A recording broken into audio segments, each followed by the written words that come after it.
It's time for sort 9. I have a feeling that you have caught on already to the pattern that you're finding in these sorts. And today, our vowel is O. So you guessed it.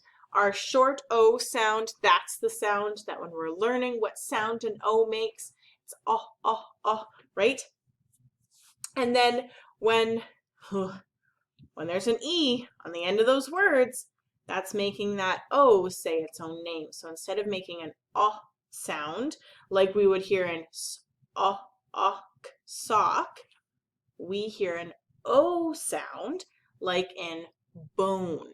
So O, you hear it say its own name, bone. And then, of course, there's our oddballs. And our oddballs this week, let's take a look at them. So this word, this is home, right? So it's making a long O sound. That O, we hear it say its own name, that O sound. Now let's take a look at this word.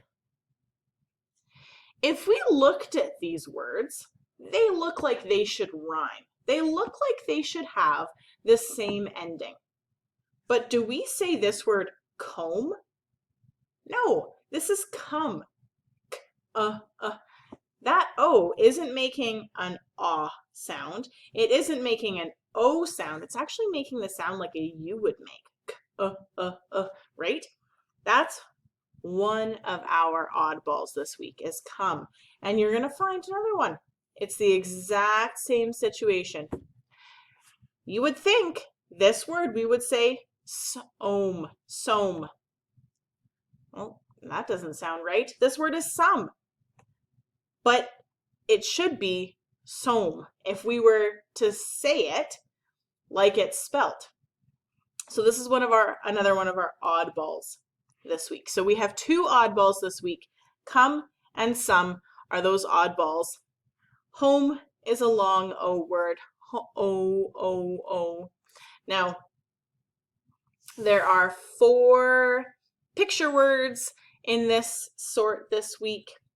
And so remember, if you're not sure, you can't quite remember, you can always peek on your key because those words that are represented by pictures, they have that little star or that asterisk beside them. So I've got, this is a clock. This is a pot. Pot. This is a cone. Cone. And a rope. Rope. All right. So that is your sort 9 this week. There's lots of other words. Once you have these words mastered and you've got all of their spellings, you can glue them into your book and move on to sort number 10.